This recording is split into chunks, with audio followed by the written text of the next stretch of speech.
देखिए नगीना का चुनाव उसमें किस तरह के चुनाव परिणाम की उम्मीद आप कर रहे हैं? देखिए नगीना में जो चुनाव हुए हैं, क्योंकि मैं ज्योतिष तो नहीं हूँ ना भविष्यवाणी करता हूँ, मैं अपनी मेहनत पे और भीम आर्मी आज़ाद समाज पार्टी के साथियों की मेहनत पे आपको भरोसा दिला कहता हूँ कि हम कम से कम 1 लाख के अंतर से वो चुनाव, लोकसभा का चुनाव जीते हैं। और वही नहीं, जिन सीटों पे हम लड़े हैं हमने बहुत ईमानदार से मेहनत की है। पिछले 3 साल में 2022 का चुनाव हारने के बाद हमने ये तय कर लिया था कि हमें इस अपमान को सम्मान में बदलना है, तो हमने जन समर्थन अपने पक्ष में करने के लिए तमाम लड़ाइयाँ लड़ी, तमाम संघर्ष किया। 69 शिक्षक भर्ती भी उसमें ही है, पुलिस भर्ती भी उसमें ही है, अग्निवीर का मामला भी उसमें ही है। और अब हमारे कंधे पे जिम्मेदारी है कि 2 अप्रैल जैसे झूठे मुकदमे लगा के जिस तरह से सरकार ने जुल्म किया दलितों पे, और जो आज धर्म जाति के आधार पे मुसलमानों पे, पिछड़ों पे, किसानों पे जो जुल्म हो रहा है, उसको रोकने के लिए हम उनकी मजबूत आवाज बनेंगे। अध्यक्ष जी, इंडिया गठबंधन इस बात को कह रहा है कि जो भाजपा है, दोनों दल दावा कर रहे हैं कि भाजपा उसको लेकर क्या कह रहा है, जो संविधान बदलने के बारे में बात कर रहे हैं? देखिए बात यह है कि आरएसएस और भाजपा की शुरू से जो मंशा रही है वो संविधान के बड़े समर्थन में नहीं रही, और जिस तरह के उन्होंने कार्य किए हैं और जिस तरह से तानाशाही का एक दौर चल रहा है,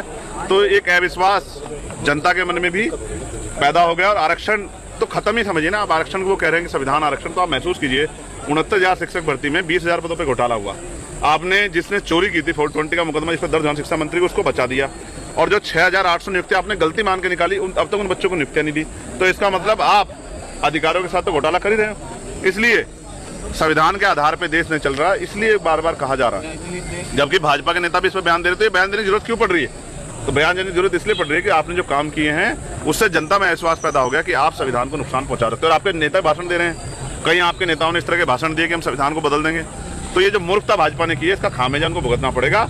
और मैं आपसे फिर कह दूं, अलायंस नहीं, जनता चुनाव लड़ रही है, और जनता में महंगाई, बेरोजगारी और तमाम तरह से जो कानून व्यवस्था में खराबी है, और जिस तरह से देश की इकोनॉमी गिर रही है, जनता विरोध है। जनता चुनाव लड़ रही है और जहां जीतेगी वहां जनता जीतेगी। विपक्ष ने बहुत कुछ अच्छे काम नहीं किए कि मैं कह दूं विपक्ष जीत रहा है।